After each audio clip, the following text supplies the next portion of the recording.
Welcome to the review of Darklands. Darklands was created and published by MicroProse and released in 1992 for the PC-DOS platform. Darklands is an RPG that takes place in medieval Europe, approximately around the time of the Holy Roman Empire of the 15th century. You control a party of up to 4 player characters. In addition, you can get 1 NPC at particular times. Even though this review is over 1 hour and 20 minutes long, I still did not include everything that this game has.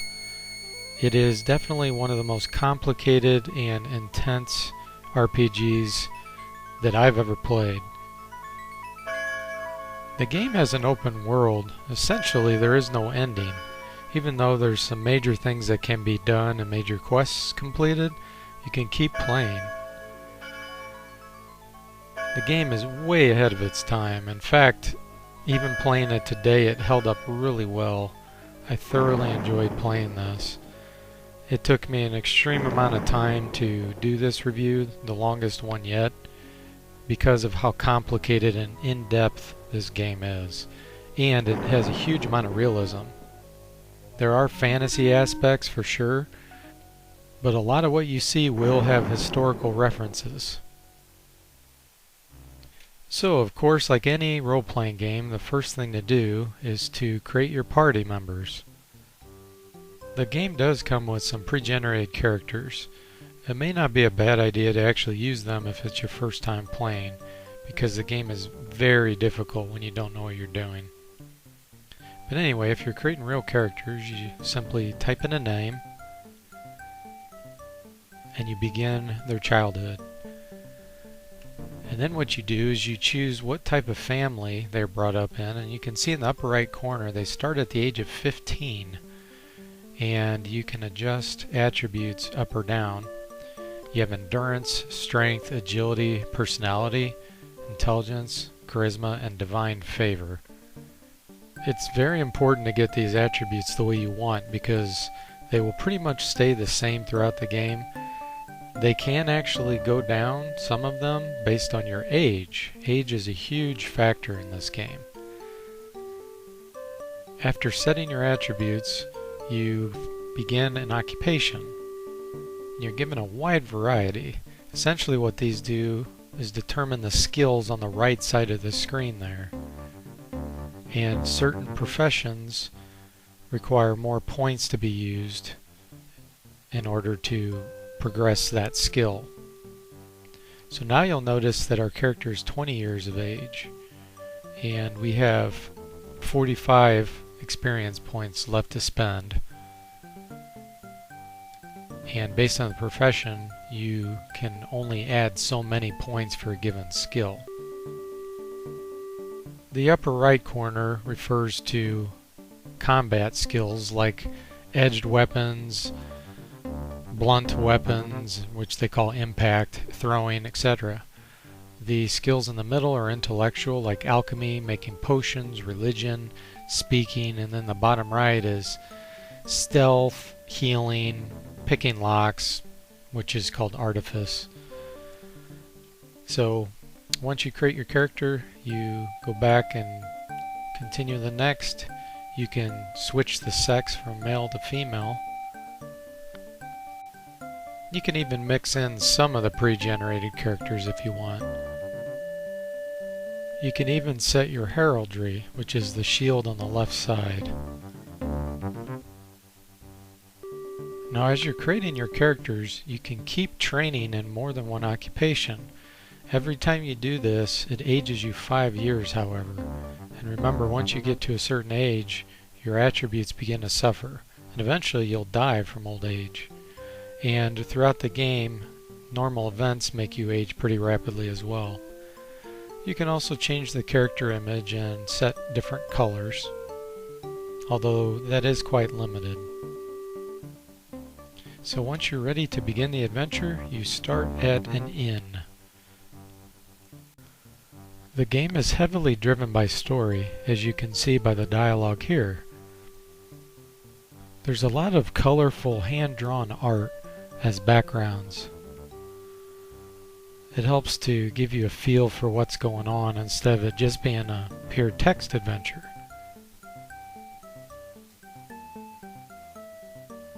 The music in the background can get quite repetitious though. In fact, you'll probably end up turning it off because of that. It isn't bad music, it's just the kind that gets stuck in your head and you can't get it out. I don't really like putting games into a box and categorizing them, but even though this is overall an RPG, it seems kind of like an adventure game to me as well. As you can see, there's a ridiculous number of options. All kinds of different places you're going to be going in this game have tons of options. And it's nice how it presents them to you in menu form. So you don't have to type in specific commands. It just shows you all the options up front.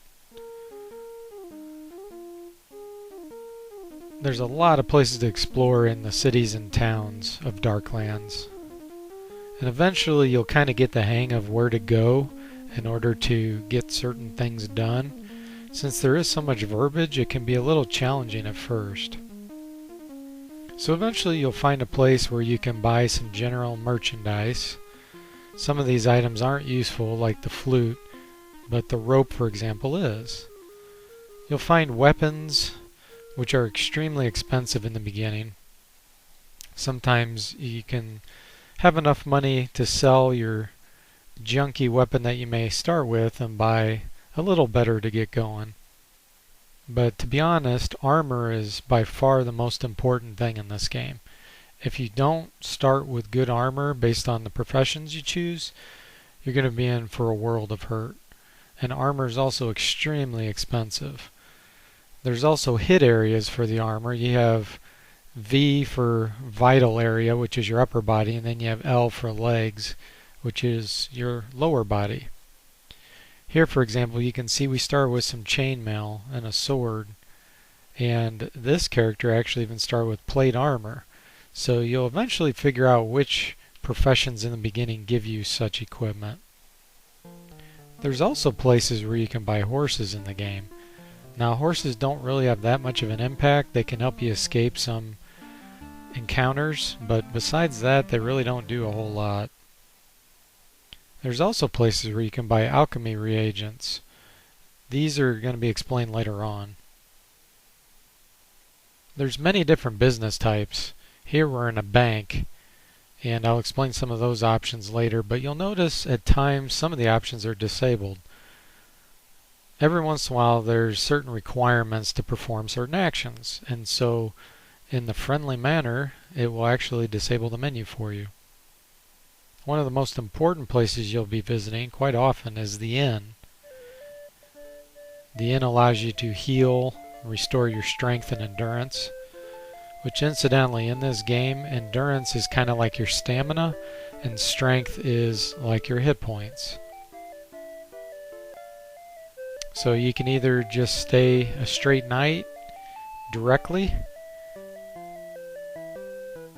or you can choose to stay multiple days, and then it's kind of interesting because you can either relax, regain your strength, pray to regain divine favor, which I'll explain later, produce alchemy potions, or perhaps even earn some money by doing some odd jobs.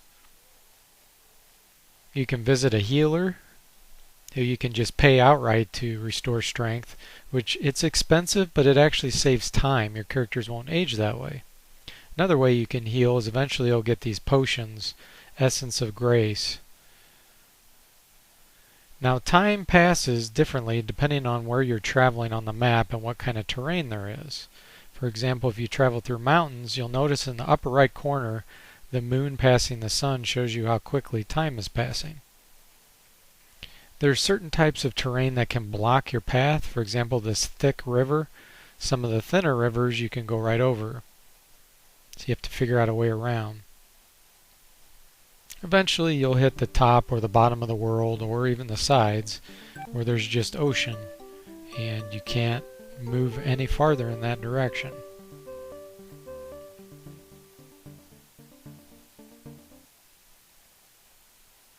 Another nice touch is there is the seasons of the game. Here, for example, we change to autumn, and then it changes to winter. During winter, you may run across blizzards as you're traveling. You could either keep going or try to find a protected place. Either way, I found that you have to waste time as the clock in the middle indicates. The game world is peppered with various walled cities, and you have different reputation you can earn in the game. When you arrive at a city where you're unknown, it tells you you're unknown. If you're respected, it tells you that also. There's also a suspected status, and the worst of all is wanted. If you did some criminal activity, you can have a really hard time entering or exiting a given city if you're wanted there. Here, for example, the guards spot us, and we try to talk our way out of it, but they won't have anything to do with that. That's where charisma can come in handy.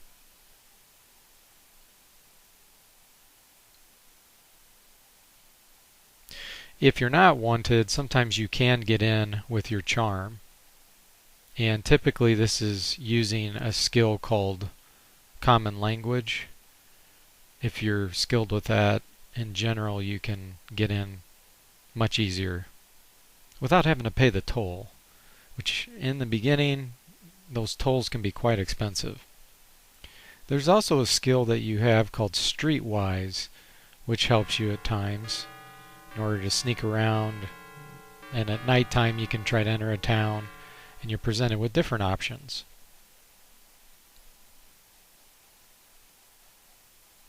And depending on if you're wanted or not, you may want to try to enter at nighttime.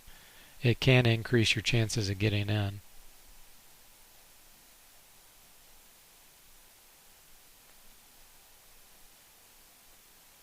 The nice graphics changes in the background to demonstrate nighttime.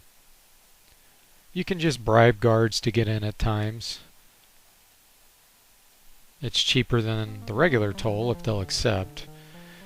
Now, almost every town has a directive by the government saying you can't travel at nighttime. And if you do try, a lot of times the night watch will catch you.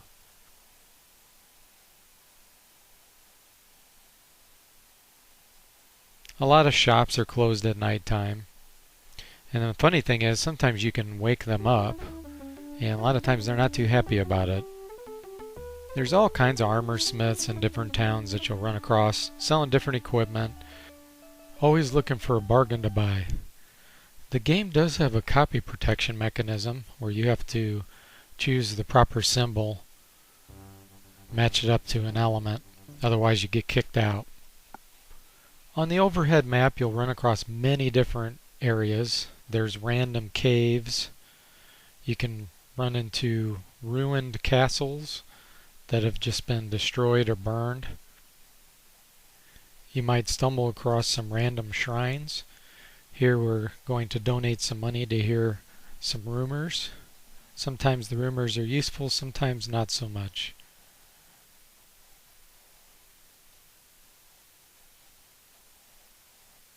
There's random hamlets spread across the land, and each one has what's called a shulz, which is kind of like a leader or mayor. And here we stumble across a small glade in a forest.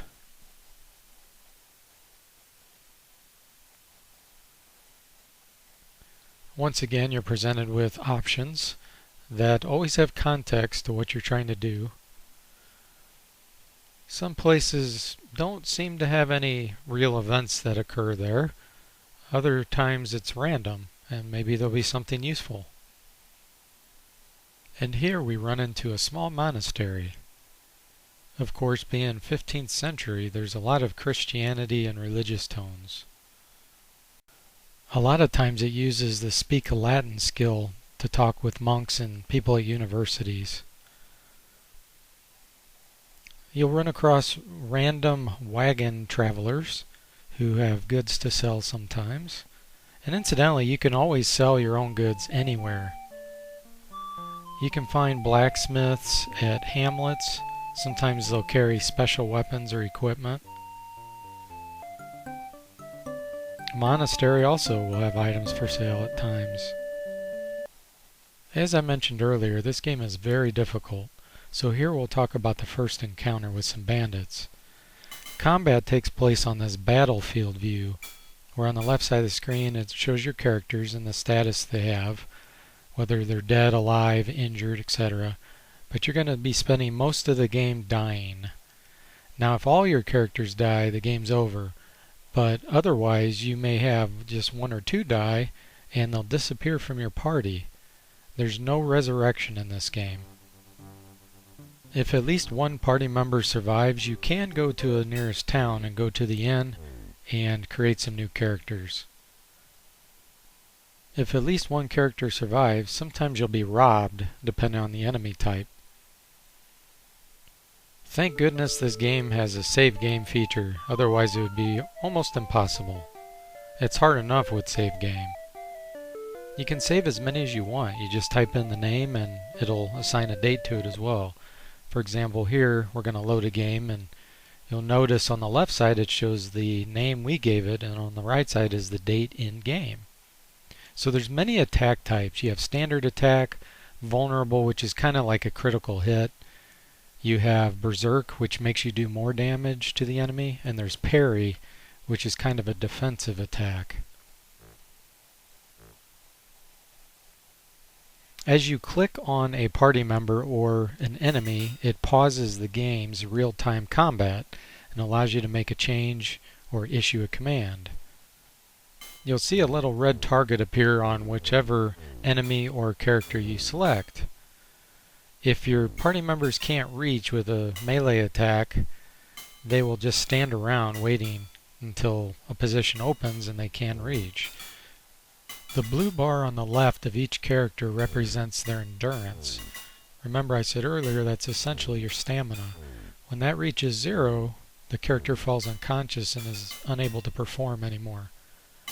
The green bar is the strength or hit points of the character. If that reaches 0, they die. And then the yellow bar on the right side is divine favor. That's kind of like spell points, if you want to think of it that way, only applies to prayer. Every character starts with 99 of that. The letter on the left side, for example, the P for Lori and Ingrid means they're parrying. If it's an A, they're doing a standard attack.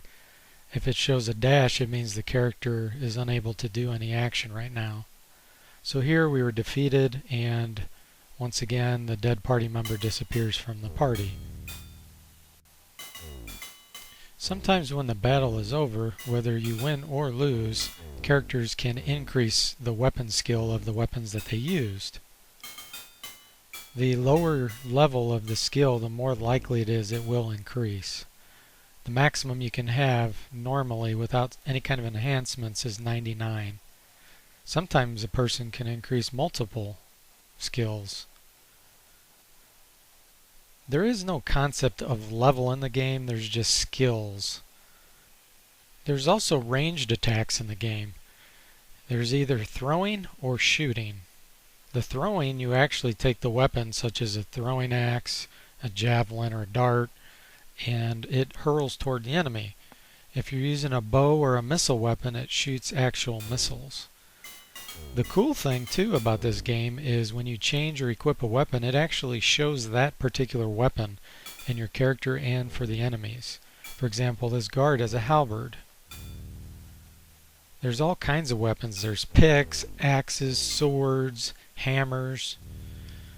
It even shows pools of blood when you kill an enemy. Really cool details. There's also weapon quality versus penetration ability.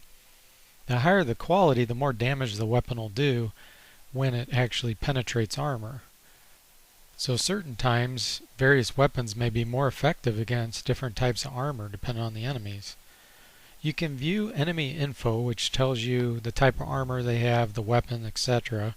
And of course it gives you a name so that you can see the type of enemy you're up against.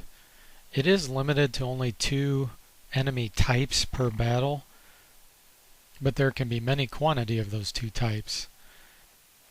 The battles have a very realistic feeling, especially the way the enemy encroaches upon the party.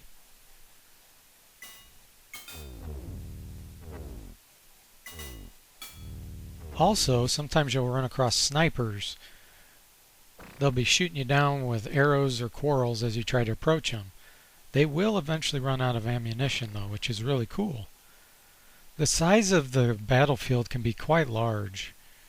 It kind of reminds me of Pool of Radiance with how the terrain gets randomly generated, only it's much more detailed. You can see the border there, and sometimes there's even special terrain like a little river at the bottom, or these jagged cliffs blocking the borders. I love how it's so randomized, yet it looks so real. They did a fantastic job with this. Sometimes it is difficult to find the enemies depending on the color. I found winter terrain to be particularly challenging. You scan around the whole battlefield looking for them. Oh, there they are. You can see for yourself, especially when they're non-humanoids like this. Yep, there they are. After a battle, you can sometimes find equipment that you can take from the enemy. And another really cool feature in this game, if you use missile weapons or throw weapons, you can actually recover them after battle. How cool is that? If a party member dies, you can actually pick up all their stuff too before they disappear. It'll give you a list of all their equipment. Incidentally, there is no encumbrance limit for picking up items as long as they are not equipped. So that allows you to just pick up essentially an infinite number of items. Now here you can see toward the bottom it says light load, and I'm unequipping some items in order to lighten it even more. So only equipped items count toward encumbrance. It is weird how inventory works in general. It's really tedious. You have to click on the object and drag it to the right side in order to equip it. That's one of my pet peeves of this game, is the cursor doesn't change to show you that you're dragging and dropping something.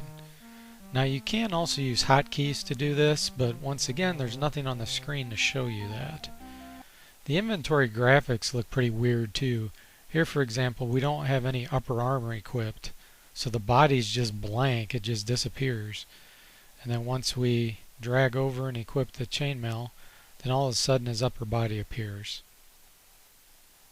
Now earlier I mentioned the ambushes. Sometimes you can use your charisma in order to try to avoid it. Other times maybe you want to try to scare the bandits. Remember, there's all kinds of options in this game. You could try to hide, and if that works successfully, sometimes you'll increase your woodwise skill. As you can see here on the left side, went from 14 to 16 and 39 to 40. Here we use our woodwise skill in order to get away from these wolves. And sometimes if you have bad woodwise and you try, it may fail. The types of enemies you randomly encounter depends on the type of terrain you're in. For example, you're more likely to find wild boar in the forest or plains areas. And boy do they move quickly. Different enemies have different movement speed and capabilities. Here we destroy these boar and slice off a piece of pork. The game presents many opportunities for you to either be selfish or to be a hero. And really you can choose which way you want to do it. Sometimes being a hero will present you with a good reward, sometimes not so much. As I mentioned earlier, there's an alchemy component to this game. Sometimes you have the option of throwing a potion in order to benefit the party. Here we scared away some giant spiders by throwing a sunburst potion. At this particular encounter, we tried to use our charisma to get these monsters to go away, and that didn't work. So then we throw a Thunderbolt potion, and even that failed. So then we're forced to fight these tazel worms. And, as I mentioned earlier, there's a big prayer component to this game. Here we scare off these gargoyles by praying to one of our saints. This uses divine favor. You choose how many points to spend. The greater spent, the more likely success. Now after battles you can camp and rest in order to regain divine favor based on your religion, or to gain strength based on a character's healing ability. And the rate is determined by the best party member's healing skill. Sometimes you may run into a traveling alchemist and they're demanding you to pay them for fair prices. Or you'll run across a bishop that's expecting you to pay him. And you can plead and sometimes avoid the penalties. Other times he will not be convinced and he'll still demand it. And if you still refuse, it may result in being attacked. And let me tell you, he has some strong guards with him. Especially in the beginning, you'll probably be stomped by that. And then, like the good bishop that he is, he steals all your equipment. And if that wasn't bad enough, you can also still lose virtue from that. Yeah, how's that for a kick in the nuts? Sometimes you'll run across a shoals that needs help trying to kill the nearest robber baron, and he'll even join your party and help you take him out. And he'll show up as the 5th party member. And you can take a look at his inventory, and they usually have nothing. So you can give him all kinds of cheap equipment to at least make him somewhat useful. And in general, the shoals have pretty good combat ability, especially compared to beginning party members.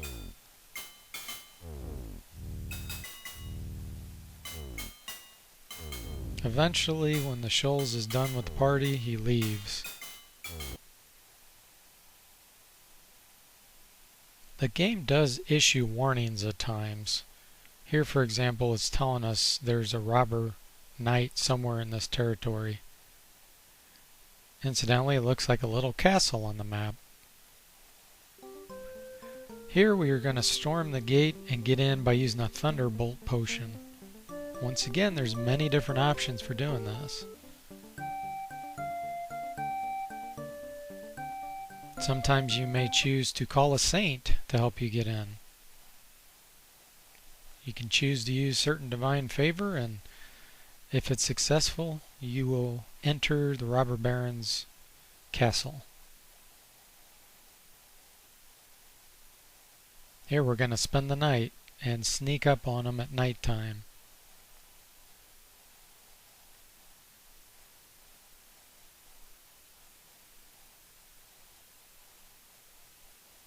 Then we get to explore his castle, which is randomly generated, by the way. Here we just outright attack him, and a long battle ensues.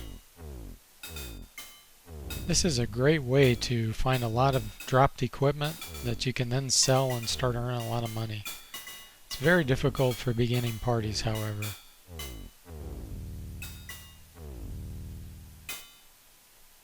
So once you've defeated the robber knight, you're notified of the equipment, notified of any increases in weapon skills, and it says battle results of victory.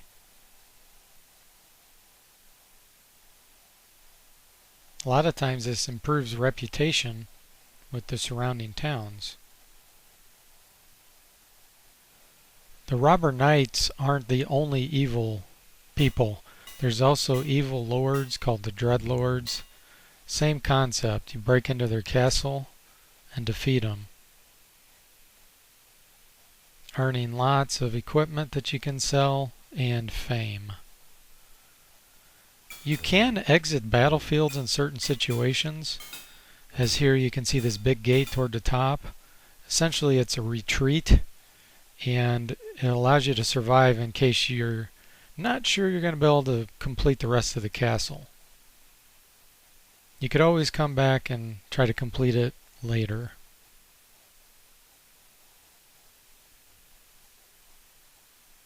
Sometimes you'll run across a tower and you may want to use an Eater Water potion to get in. Yeah, Eater Water, that's the name of it. And sometimes the lords are actually good guys, and it may be wise to pray to a saint to see what they say about this particular lord. Because the last thing you want to do is attack a good lord. That will really hurt your virtue.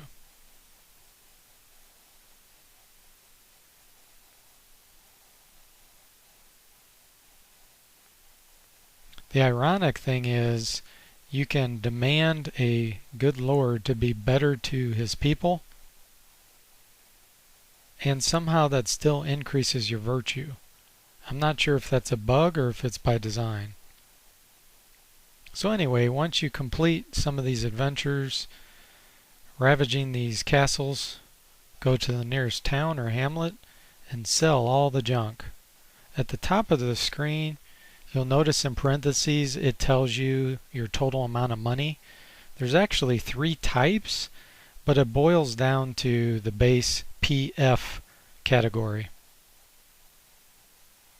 You can transfer items from one party member to another by dragging and dropping, but once again the mouse cursor does not show you this, so it seems a little bit awkward. Another awkward moment is the fact that you can pray in the middle of battle. It's a little strange how that works, but it works. You choose a saint and who you want to pray for, and the results are instant. So sometimes this is a great way to heal when you're almost dead.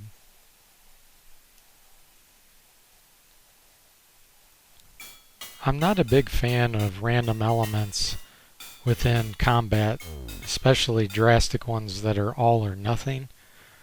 But at least when you pray, it shows you the success rate, so you know exactly what your chances are.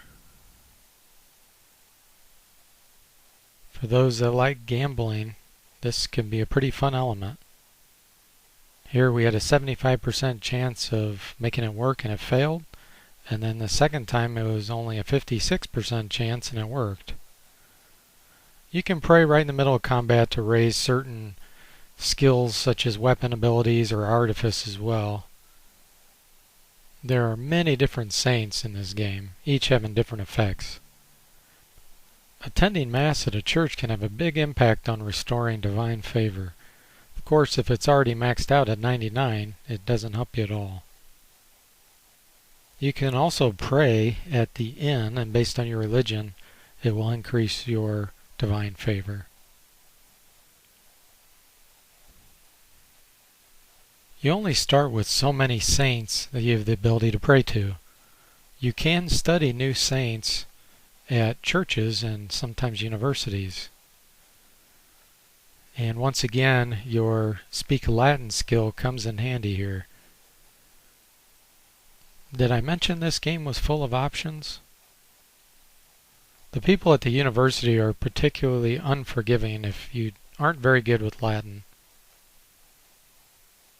But not only can you learn new saints at universities, but sometimes you can even learn new alchemy formulas.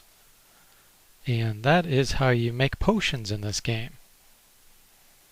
Each formula has 3 different qualities, and depending on whose formula you learn, it will impact the resulting potion. Sometimes at alchemists you can actually purchase the formulas as well. Sometimes they'll even sell you potions directly. This can be very expensive, but that's kind of the easy way out in case you don't want to work on your alchemy skill. Alchemy requires a really high IQ level plus a high skill level. But alchemists are very temperamental. They get frustrated with you quite easily. At most towns there's a main square, and at this main square you can look at posted notices. You'll find that there's certain types of areas in the game, such as this notice board, that can contain some useful things, but it's pretty rare. Most of the time it says the same thing in every town, or it's completely useless.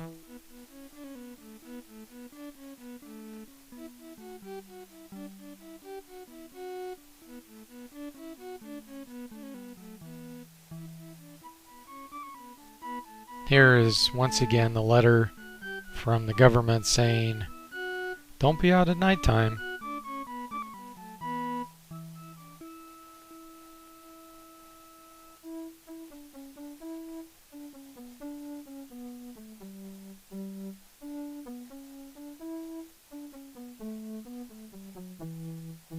And usually when you ask about other affairs in the land, they really don't have much to say.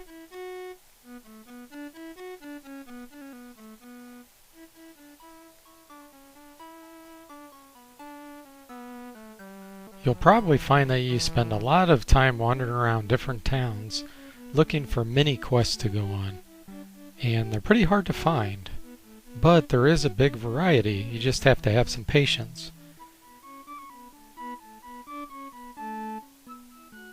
Here we're going to talk to a clerk to see if the bishop has any special missions for us.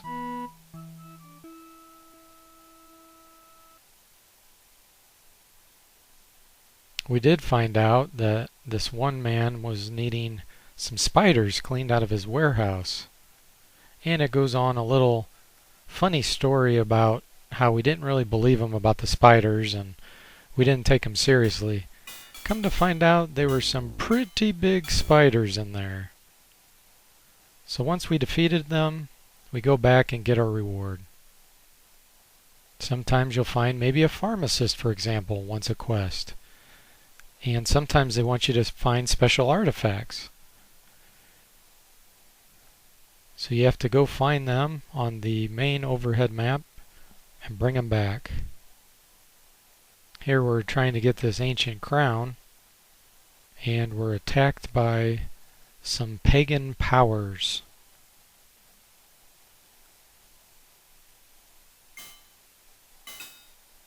So once we defeat them, we have the crown and we can take it back for our reward. Incidentally, you can see the special items in your inventory and they usually have 99 quality next to them. There is some random gambling in the game if you choose to participate, and typically it's in a city or a town. There's options like sleeping in a grove of trees and listening to some nice little cheery music.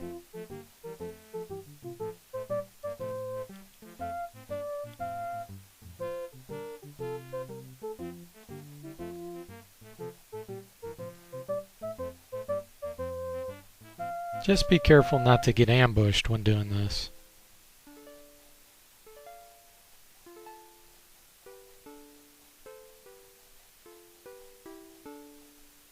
As your party members get older, you can have them retire at the inn. They take 20% of their cut and they are done. You can bring them back out of retirement if you want, but usually you're going to do this because their age is getting up there in years. You can also deposit items at the inn, which is pretty interesting. You have to go back to that particular inn in order to get your items back. You can also deposit money, but this is done at a bank. And in return you get a bank note, and you can take that to other towns and actually get your money withdrawn from a different town, which is pretty nice.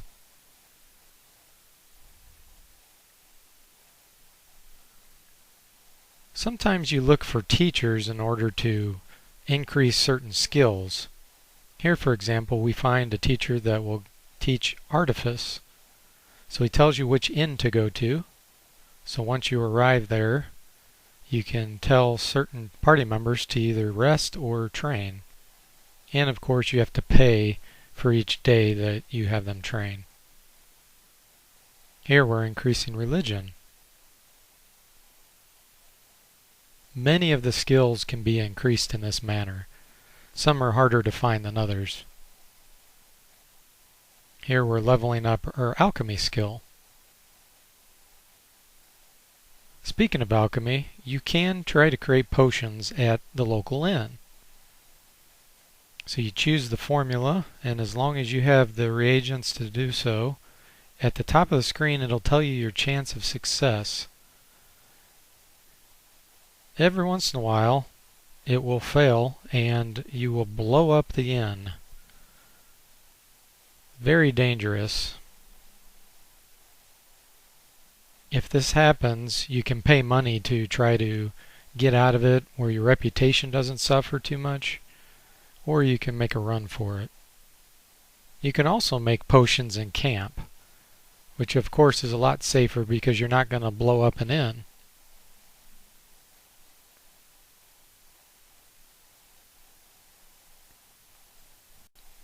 I mentioned earlier that you have reputation in different cities, and it can be different in each one. So sometimes if you want to exit that city, you can just walk right out. But other times you may need to sneak out. And one way, if you're really desperate, is to swim to freedom. In order to do this, you actually have to leave almost all your equipment behind.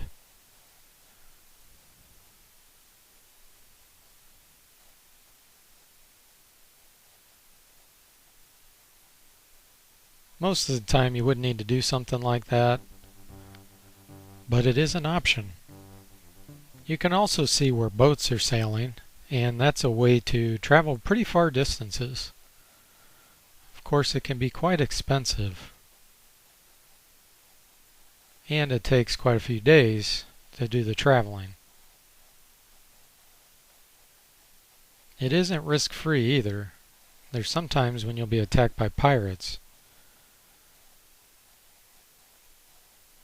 If you fight them off, though, sometimes you'll get a reward by the ship's captain.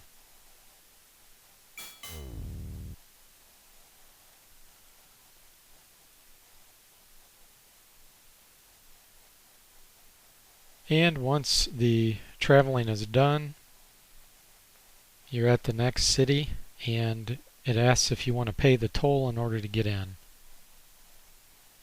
You can also try to exit a town by going to the outer wall. Here we're praying in order to try to get out, which is kind of an interesting concept. And this particular saint just lifts us with an invisible force and we get right out of the city. There's times when you might have to run from the guards, especially at nighttime, and it looks at your stealth in order to do so. You can increase your stealth by doing this as well. Sometimes inside buildings, when you're trying to rob or sneak around, it uses your stealth as well. Here we're trying to break into the office of the Medici representative, which isn't easy to do, by the way. We can't seem to pick the lock, so we decide to use a potion. And of course it makes a loud noise and notifies the guards that someone's trying to break in. So then we're brought to the battlefield and we realize we have no chance of beating all these guards.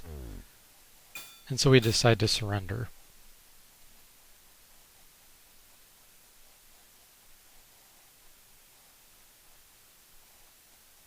Then we end up in jail.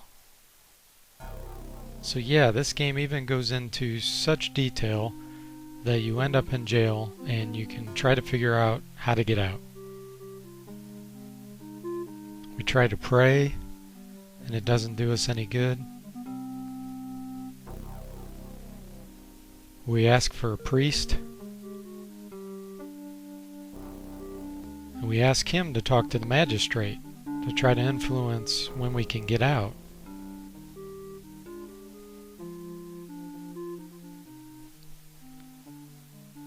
Time still passes, and finally we decide to dig out with a spoon.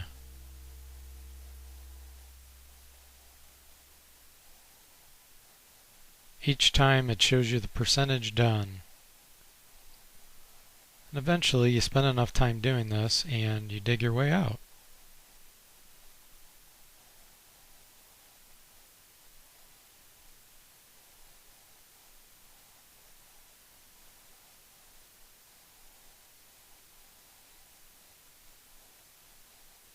Ah, freedom. Now a good place in the beginning of the game to start earning money is to go to back alleys.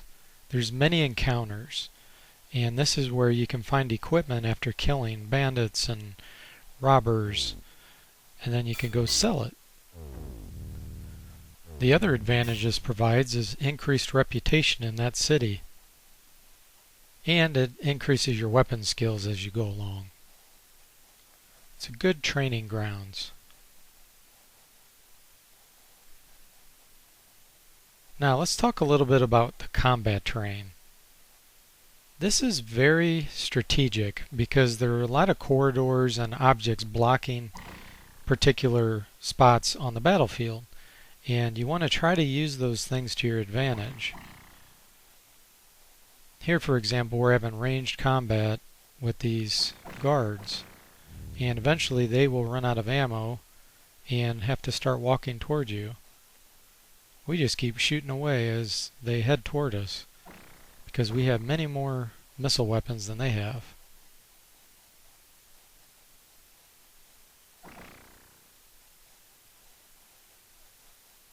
Eventually, you'll start to queue up some good alchemy potions. And this is one of the funnest parts of the game, throwing these in certain positions. Here we're throwing a stone tar potion.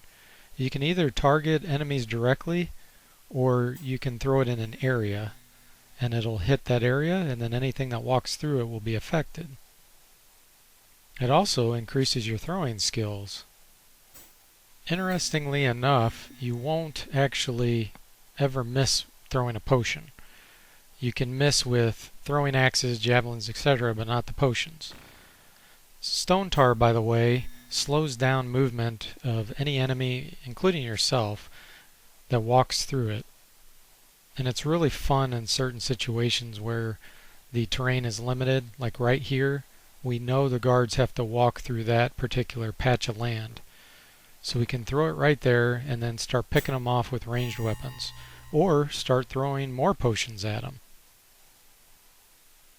So it can work great in certain situations, and in others it doesn't work that great.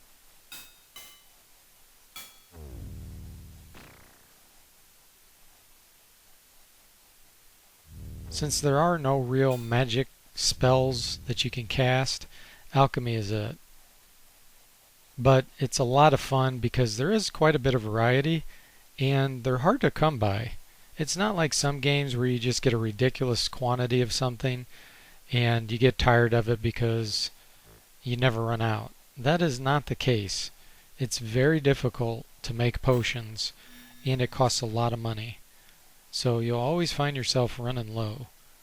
That's one of the things about this game, is it's fantastic with economy. You never get to a point where you have too much money.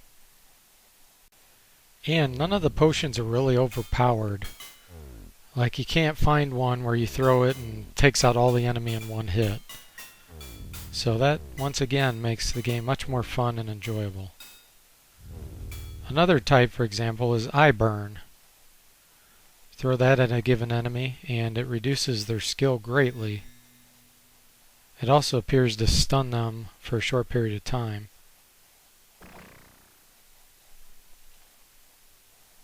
The effects in combat are kind of cool too. How it has different cloud looks to it depending on the type of potion you throw.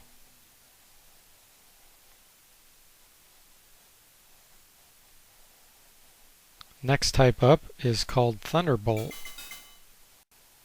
Thunderbolt does damage to the enemy, plus it actually can damage their armor. There's also Sunburst, which paralyzes enemy in a group and makes it where they can't move for a short period of time.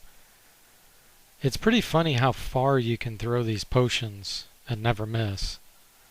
So here's a long range hurl.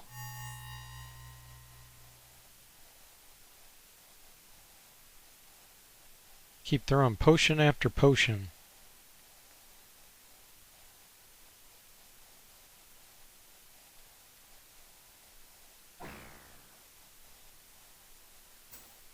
And some types of potions can hit a huge area. Eventually you may have multiple characters throwing potions at the same time. You just gotta be careful because you can hit yourself or your own party members with potions. Some potions can be used for combat, but they influence only a single character. For example, hard armor or quick move. After you use the potions, they disappear from your inventory. There's a lot of different places where you can find alchemy components to use for the formulas, and you're always going to be looking for them. There's quite a variety as well. One good place to always pick them up is the mines scattered throughout the land. They're usually pretty reasonable with the cost as well. And of course each mine sells different types. So now we'll start talking about some of the bigger quests in this game. One, for example, is the mines have what's called a knocker. Yeah, get your mind out of the gutter. Anyway, the knocker's preventing them from being able to do their mining. So you go on a quest in order to remove it from the mine. And there's many different ways this quest is generated. There's all kinds of different scenarios, which is really cool. Exploring dungeons is a strange aspect of this game. So you're basically in battle mode, but you can travel as a group or individually. If you travel as a group, of course, the marching order matters, and you can change the order to whatever you want. But there's also, like I said, single file walking or moving individually. Sometimes you have to do single file walking in order to get through very narrow passages. As you approach areas where there's essentially a fog of war, the areas open up and unravels. Sometimes you'll run into dead ends and it's a little tedious. You have to walk through, turn around, and then walk back around. And there is a limit to how far you can click away from the current party position in order for it to move. Sometimes you even have to change your leader and make them toward the front so that everybody will turn around and follow them in single file. If you run into a door, you can use the use door command in order to open it. All of these underground areas are randomized, completely generated at the start of the game from what I can tell. It really feels like an adventure game at this point. Lots of fun. Sometimes you'll have to take ladders to go downstairs. Or if you want to go up, of course. There's also stairs themselves.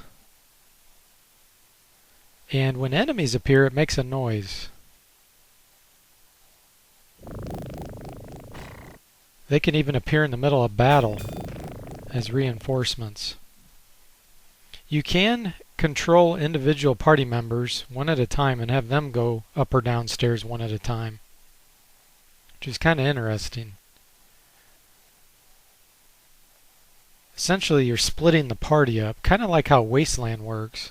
The only difference is once you move a party member downstairs or upstairs away from the main party, you can't control them. You can flip back and forth by using the number keys, but you can't actually control them. The only thing you can do is move up or downstairs with them. Certain dungeons will have different types of traps in them. Since I started talking about the Dwarven mines, we'll show one of their traps, which is a pit trap you can fall in. So once you fall in here, there's some dwarves standing above you that really try to wreak havoc on you if you don't get out quickly. And of course, you're presented with a bunch of options. Kind of reminds me of a choose your own adventure book at that point. What's the best way to get out of here?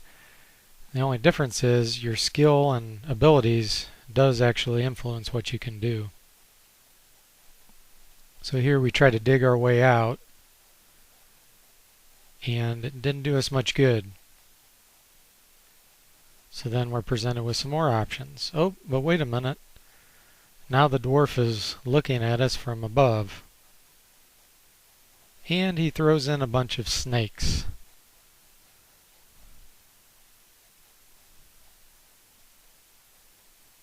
Next, he's going to dump some white liquid on us. Uh-oh, looks like quicklime.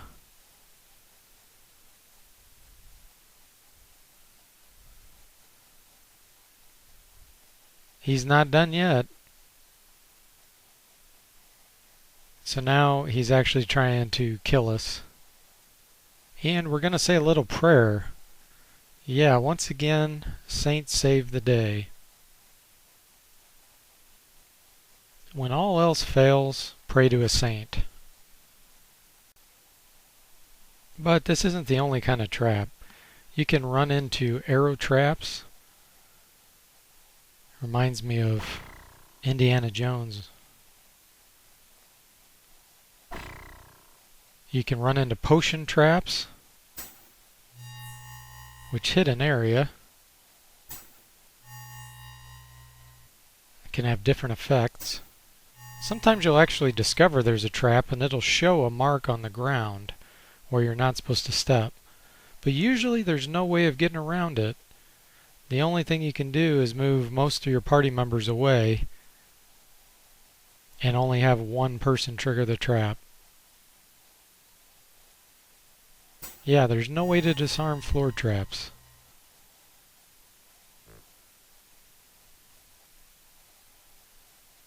Here, for example, we're going to move back the whole party and just have one person take the damage.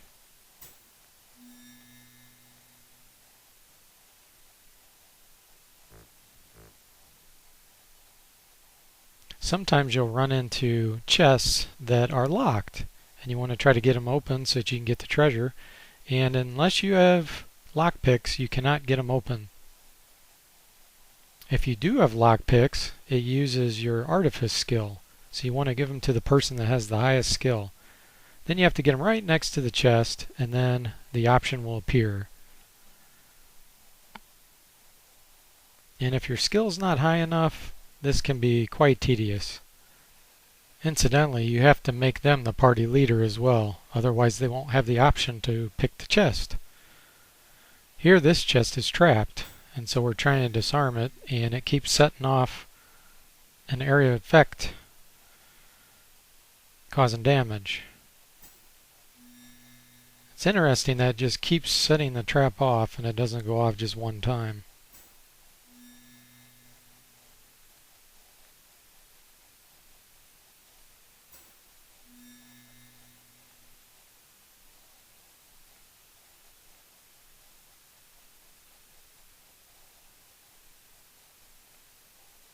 Fifth time's a charm?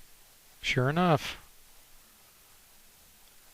Usually it's alchemy components inside the chests. And it can be quite a variety. And usually the quality is pretty high. 35 qualities. Nice. Here we find some armor inside. Quality 25 is pretty typical. Sometimes you'll have a stubborn lock that refuses to open, and you may need to pray to a given saint to increase your artifice. You can also use eater water potions in order to open the locks. Again, giving you the option on how you want to do things. Sometimes you'll be really annoyed because you spend all this time getting in the chest and it's empty. It doesn't even contain any money.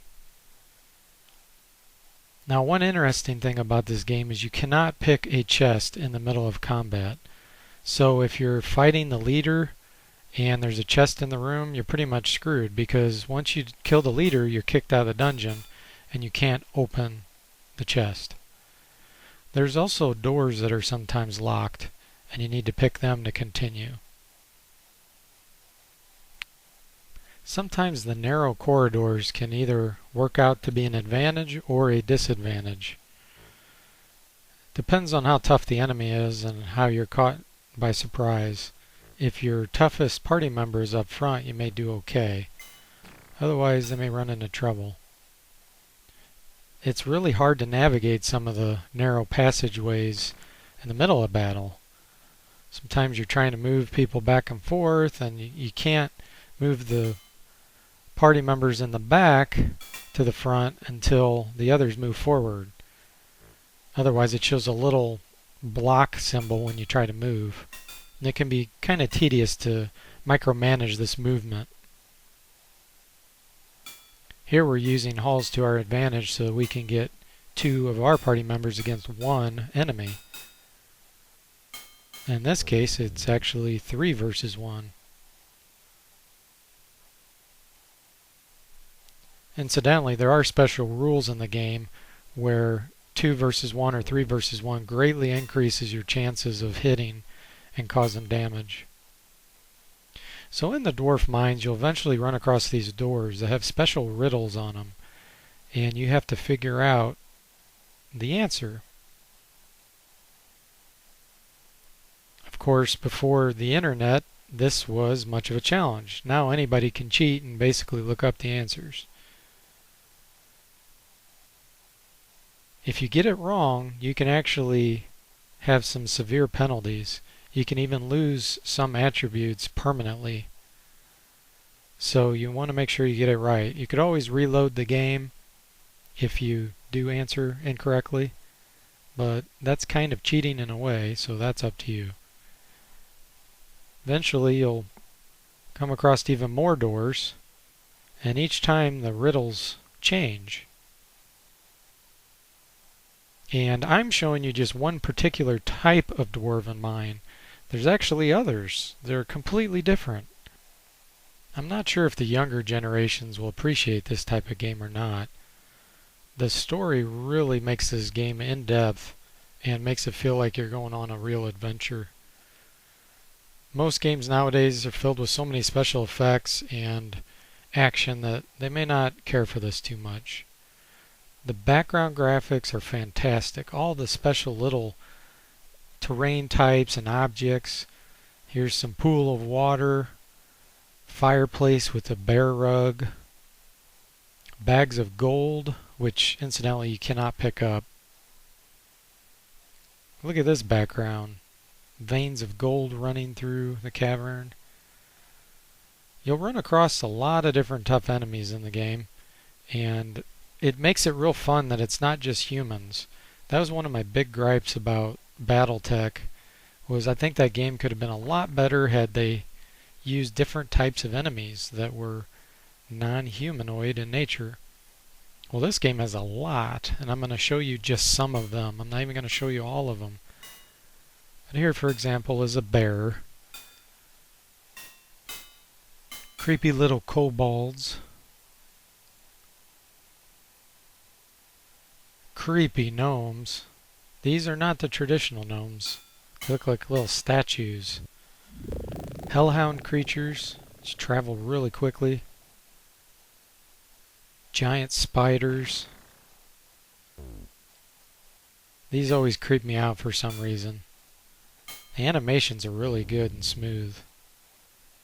Tazel worms. These big ogre looking things called shrats. They're much scarier than what they really are in combat. Of course, good old dwarves. These are tough little guys.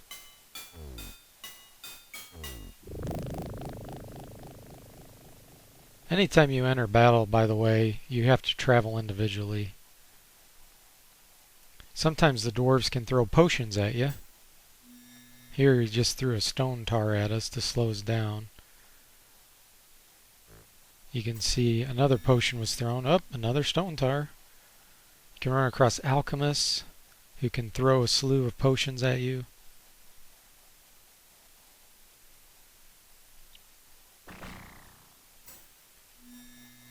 And usually they'll have guards with them at the same time. chopping, hacking away at you as the alchemist is in the background throwing potions. He does run out. He only throws 3 or 4 in general, which once again is cool to me, that the concept of having ammo and that the enemies don't have an infinite supply. Sometimes when you kill the alchemist, they actually have some components left behind that you can find. So I'm going to take a short intermission and double the speed of the video right now and show you the final battle in this particular dwarven mine, just to give you a feel.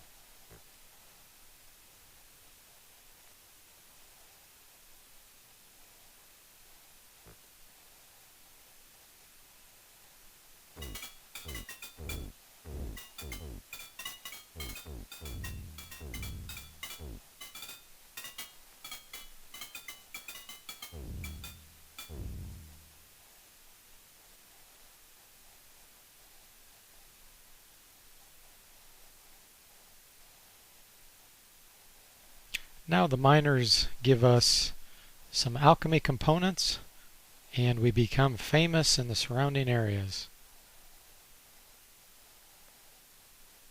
Interestingly enough, some of these dungeons or castles can respawn and be completely random the next time they occur within the same game. It's pretty crazy. Another major type of incident that will occur in the game are witches, and sometimes you'll run across a small cabin and you can investigate to determine if there's a witch there or not. In this case, we drive out a legitimate woman and made a mistake. She was not a witch, and so we end up losing virtue because of this. When your virtue gets low, you can run into some major problems. In this particular case, it is a legitimate witch, and so she attacks with her wolves. Essentially, the wolves will try to eat you alive while the witch throws potions at you. Sometimes it's funny because she'll even hit her own wolves, or she'll just throw a bad throw and won't even get close to you.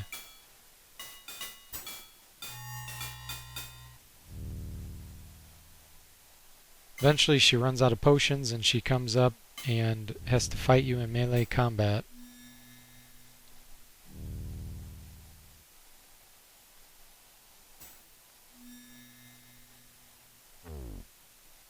You can always charge her yourself as well. Once you get within a certain range, she'll no longer throw potions at you.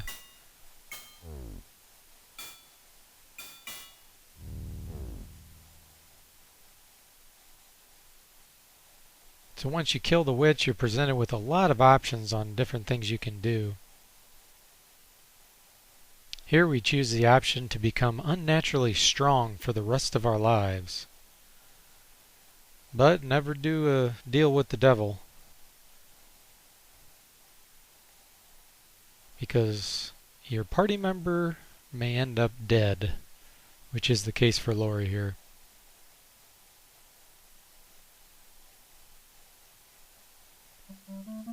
One good option to use is to have her share her alchemy formulas with you.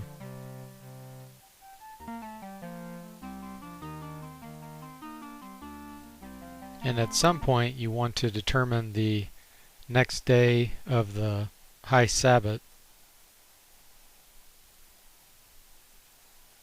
There's a reason for that, which I don't want to explain every little tip in this game. Sometimes you tell her to do good and you get nothing out of it. She will actually send what's called the Wild Hunt after you, and you can defeat him, but he will always come back. He's basically like a demigod. He's also totally immune to potions.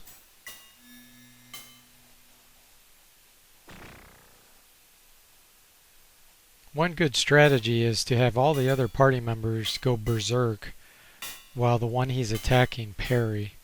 Since it's 4-on-1 and you do that, you have a much better chance of winning. But as I mentioned before, he will keep being summoned back by the witches until you either destroy the witches completely or you pray to a certain saint that will prevent him from being able to come back. There's also satanic practices that occur sometimes inside some of the hamlets. And you'll find there's some cultists that you need to clean out and a demon you have to destroy. You can take the easy way out and use a transformation potion on the altar and destroy it that way. Or you can call the demon forward and fight it in combat.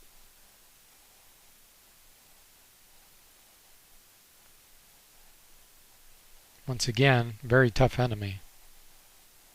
Same general strategy as fighting the hunt though.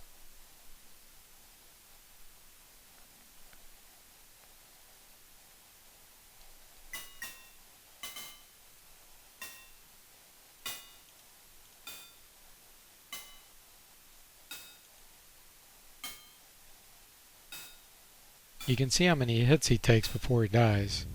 I'm not sure if I said it earlier, but if you see a red number, that means the enemy took damage.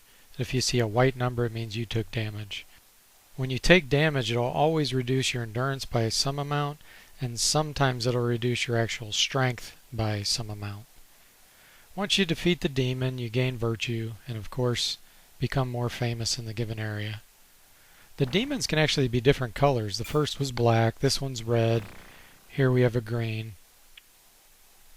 Another really difficult area is the dragon, and he's very reclusive. Where his lair is generated is randomly determined at the start of the game, and there's some different types of spots where he normally occurs, such as around mountains. But once again, it's very difficult to find him. Occasionally you may stumble across a knight who is trying to hunt the dragon. You could either attack the knight or you can gather information from him.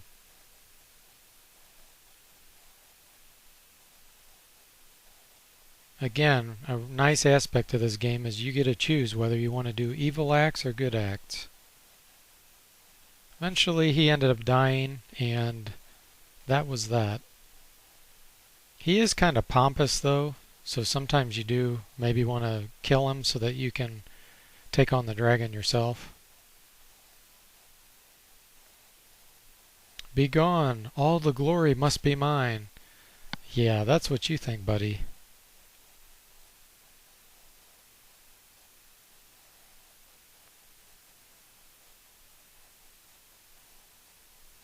High Knight. Plate armor, yeah, even has a shield. That's one thing I didn't mention yet, is the shields. So when you get attacked by range or in melee combat, shields affect your chances of being hit. In fact, they're much more applicable to ranged weapons. So once we kill the knight, you don't actually even kill him. He says, "Spare me." The lecture.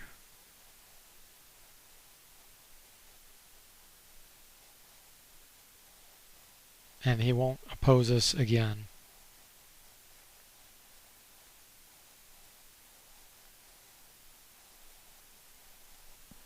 Now earlier I was talking about virtue.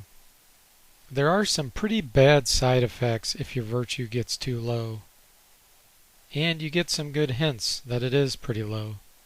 Here we had a sudden storm burst. There's corrosive water. Think of virtue as your skill for praying to saints, and the divine favors like your magic or spell points. So anyway, all kinds of different bad random events can happen to you if your virtue is low. At least that's what appears to me. You can raise your virtue by doing good things, of course.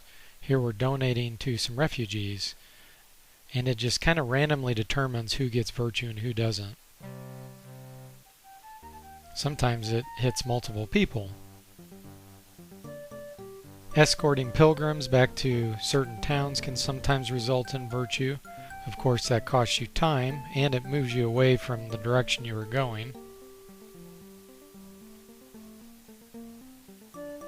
You may find some merchants that are being attacked, and by rescuing them, you increase virtue.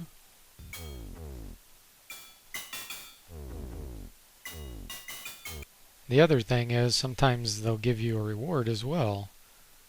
In this particular case, we get some money and a nice composite bow.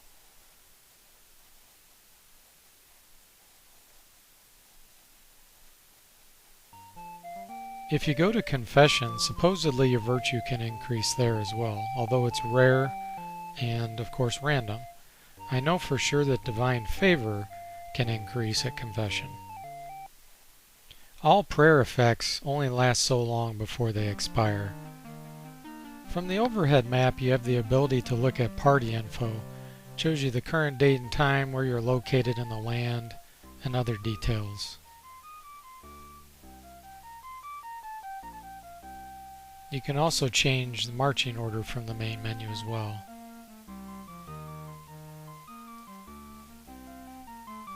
There are a few negative things about the game. There's some funny artificial intelligence issues with the monsters sometimes, like these boar desperately trying to run around the trees to reach me, and then deciding to run backwards, and then back again. Sometimes your own party member's AI can get confused as well, and not know how to get through certain areas. Here I've sped up combat so you can see how I'm trying to reach this guy, and yet my characters can't seem to figure out how to get through that narrow passageway. I actually have to go up, open this door, and go around that way. There's funny animations when you're trying to load your weapon. Look at Manfred. What exactly are you doing over there, Manfred? Sometimes the text is hard to read on the backgrounds, or the monsters blend in so much with the background you can't see them. Another quirky moment in the game is when I have Schulz with me and he gets killed in combat, and afterwards there's no mention at all about him dying. He just disappears. I guess we just dump his body and that's that. Not even a single prayer said. There are the occasional bug of a label not showing up properly. And I even ran into one game crash, which left me at the command prompt. So, what did I think about Darklands? Well, I was very impressed. Even playing it today in 2018, this game held up very well. I love all the randomness as far as the event types, the generation of the maps, combat. It's just incredible. The battles are a lot of fun, but there's a good balance between actually fighting and doing quests and exploring. I like how you can choose between good and evil, and you don't have to be just one or the other. Sometimes you can do good acts, sometimes you can do evil acts, and you can figure out a way to balance that. The combat terrain is fantastic. Graphics are great. The randomness always makes it feel like you are really in a different area. It's got cool effects like streams. There's a good amount of strategy involved, like shooting down enemies from a distance. Lots of fun with alchemy, the magic aspect. It's fun where you can stun them with a potion and then shoot them down at a given range.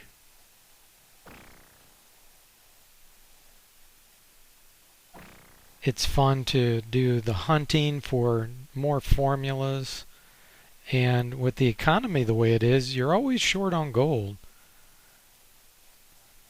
If you bought this game in the 90s, you would have got your money's worth tenfold. The replayability is incredible. There's a big world to explore, and you just never seem to get tired of doing that. This game is highly addictive. In fact, I bet anybody that has played this will know exactly what I'm talking about. Go ahead and leave a comment about your experiences if you want. The attention to detail really is amazing as well. Sometimes it even reminds me of Ultima 6. Like, look at this little table and these chairs and objects. It even has the concept of strategic retreats, where you can leave a dungeon early and come back later. The character creation process is a lot of fun, choosing a background and history, and how you can choose age over skill. There's just so many options. I can't say enough good things about this game. I love how it brings in history to play. This is a game all about choices. You decide, do you want to be famous or do you want to be infamous? Do you want to approach something at night? Do you want to do it in the daytime? Do you want to go the route of having saints take care of you? Or do you want to have nothing to do with that and just use alchemy? There's cool effects with the seasons and trees turning orange as it becomes autumn. Nice sound effects. The battle going on, it just really is a lot of realism to it. Lots of random places to explore. In fact, I'm going to speed up the video here to show you just exploring a typical castle. So that wraps up this review of the epic game Darklands. I hope you enjoyed it, and I'll see you next time.